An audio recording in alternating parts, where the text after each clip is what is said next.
You're tuning into Black and White Sports on YouTube. The no-holds-barred truth on sports. The main event starts now. I'm back. Rodriguez for our Black and White Sports. If you're new to the channel, make sure you smash the subscribe button. We appreciate everybody that watches, and we're going to talk about something we've covered a lot on this channel because the mainstream media is afraid to. Why? Pretty simple. They don't want to be called racist. Let's just keep it real. Let's peel back that curtain right off the bat.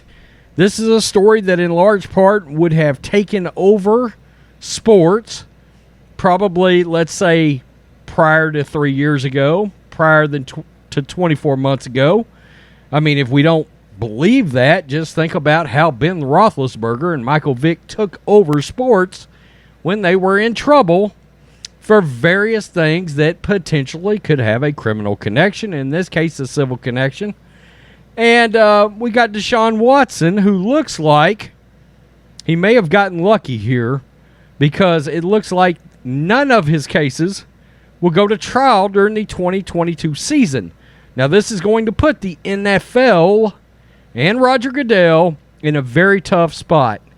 Do you let this guy go on the field with these civil cases from these women still pending? And then the other thing is, well, Deshaun Watson could settle, but if he does, then at least in the court of public opinion, he's going to look at least partially responsible and or guilty for this. And you're almost guaranteed to see a suspension then. He's probably going to get suspended anyway.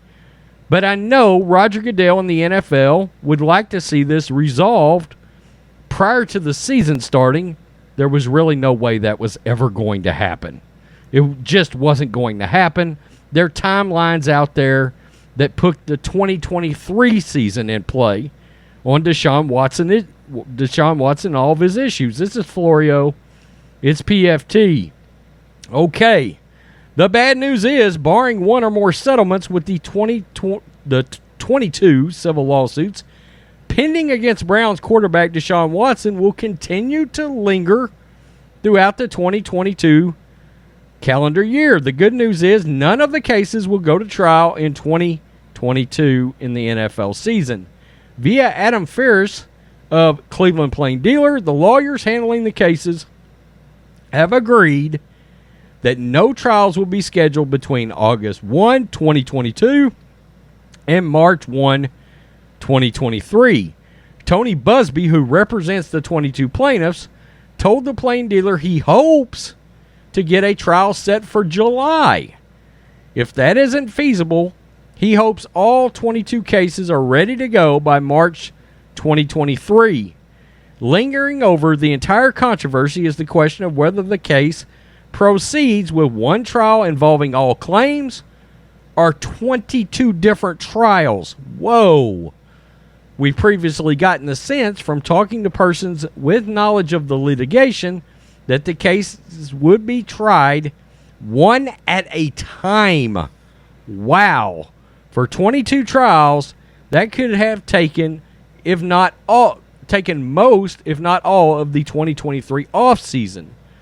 With one case after another, after another, after another.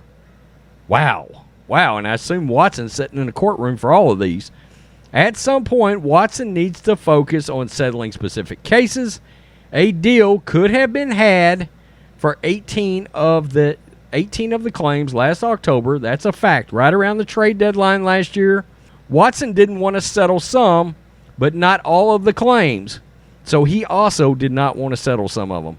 Whether he should have felt differently at the time, he should reconsider that position now, settling every case he can in order to whittle down litigation to as few cases as possible. It's not good for Watson, the Browns, the NFL, or Cleveland fans to have this situation linger. The sooner it's resolved, the better. It's looking like, barring settlements, the controversy will still be lingering a year from now. Wow. The best approach would be to find a retired judge with skills, the savvy, and gravitas to get all parties into a room and start clunking the attorneys' heads together until all the cases are resolved to the satisfaction of the 22 plaintiffs and Watson.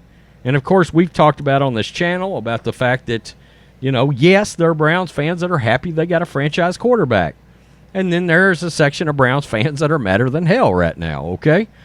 They just didn't want a guy that seems to have questionable character to this extent being their franchise quarterback. It is a thing. Sorry, some of you Browns fans that don't like that. But, yeah, you've got a section of your own fan base that's pissed off. That's just the thing. It is what it is.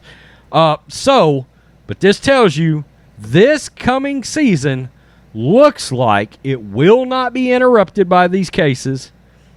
But the downside to that is, well, you're going to have this facing going into the 2023 season. You're just putting it off. And you could still, at some point, potentially have Roger Goodell pull the commissioner's exempt list. There's got to be a part of Roger Goodell that understands the perception of this is bad, that this guy may go out on the field and actually take snaps for an NFL team with all this over his head. That's going to look bad. He could opt to set Watson proactively then and still suspend him later, pending the outcomes. So, again, who knows whether or not he will actually settle any of these cases, because you do have a little bit of, well, there's partial responsibility in a settlement, okay? Even if it doesn't become public, there is some kind of an acknowledgement or agreement there, and that still makes the person look bad, okay? And then that makes, in turn, the Browns look bad, and in turn, most importantly to Goodell, it makes the NFL look bad. So, we'll see where this goes. We'll see where it's handled, how it's handled, and where it goes far as a suspension. Good luck, Browns fans. That's all I got to say. Peace. I'm out. Till next time. Thanks for watching the show. Be sure to like, comment, and subscribe. Be sure to tune in next time on Black and White Sports.